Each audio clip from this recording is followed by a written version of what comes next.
Monday, October 13, 1913. One more experience we had in that colony which you would like to hear about. It was one which was new to me and very interesting. We were being shown over the different establishments which formed a complete group, when we came to a kind of open-air pavilion.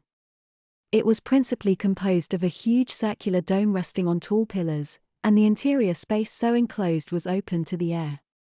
In the center of the platform, to which we ascended by a flight of steps which were all round the building, was a kind of square altar some 4 feet high and 3 feet square. On this stood a bronze tablet, something like a sundial, marked with lines and symbols and different geometrical figures. Above it in the center of the dome was an opening which led, as we were told, into a chamber where the instruments used here were controlled. We were told to stand round the dial, as I will call it, and our guide left us, and, going without, ascended to the roof of the dome, and so entered the chamber above us. We did not know what was going to happen, and so stood gazing at the disc. Presently the place took on a different aspect, the air seemed to be changing in color and intensity. And when we looked about us we saw that the landscape had disappeared, and between the pillars there stretched what appeared to be gossamer threads in the form of curtains. They were of various tints all interwoven, and, as we looked round, these seemed to separate into their own colors and then to take on more definite forms. This continued until we found ourselves standing in a glade with the circular belt of trees gently waving in the breeze. Then birds began to sing, and we saw their bright plumage as they flew from one tree to another. Gradually we saw the distance deepen between the trees and could see far into a beautiful forest. The dome also was gone and the sky was above us, except where the trees stretched aloft like a canopy. We turned again to the altar and the disc.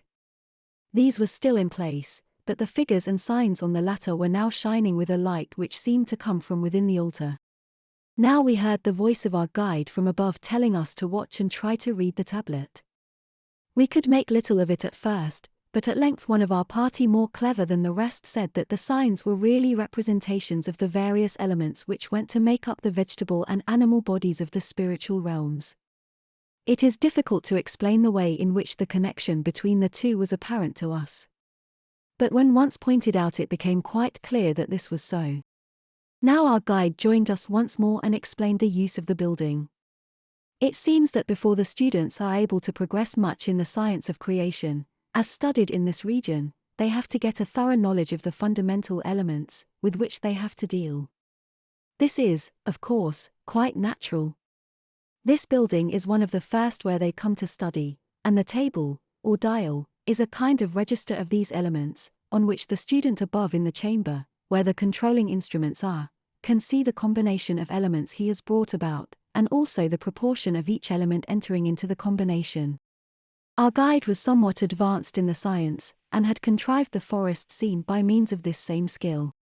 As the learners progress, they are able gradually to achieve the result they wish, without the scientific apparatus, which, at first, is necessary.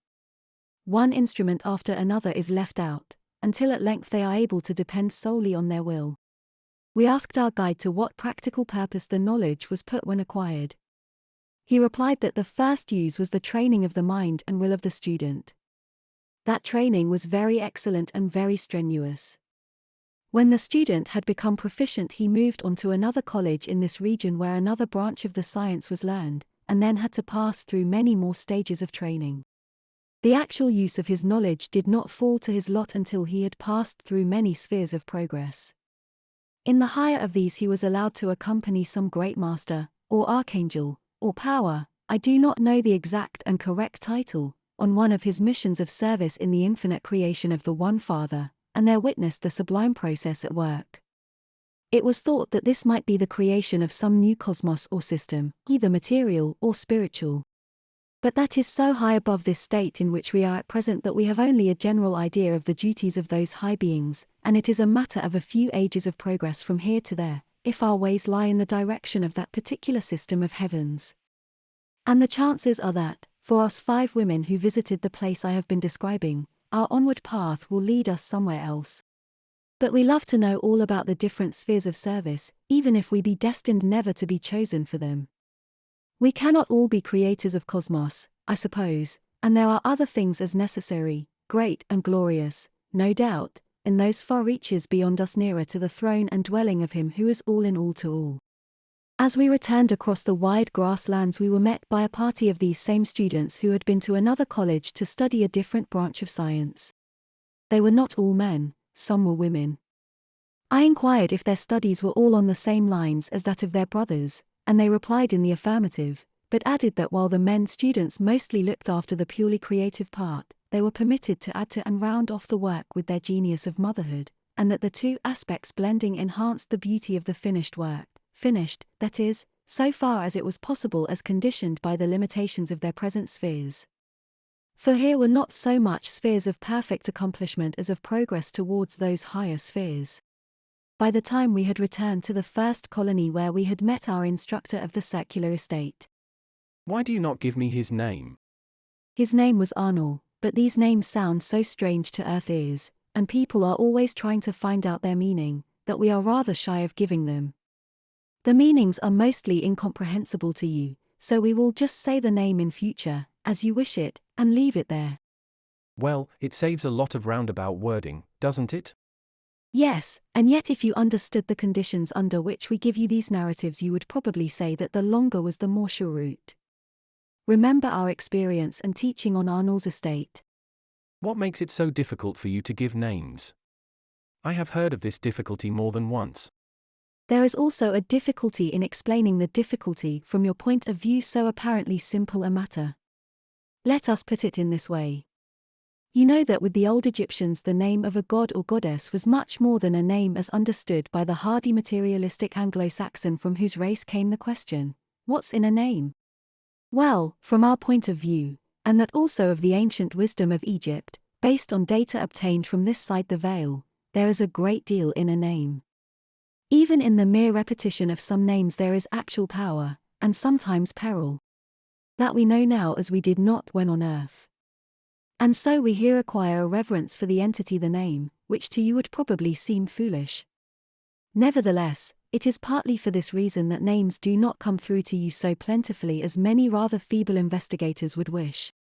Also, the mere utterance and transmission of some of these names is, when we are in this earth region, a matter of more difficulty than you would perhaps deem.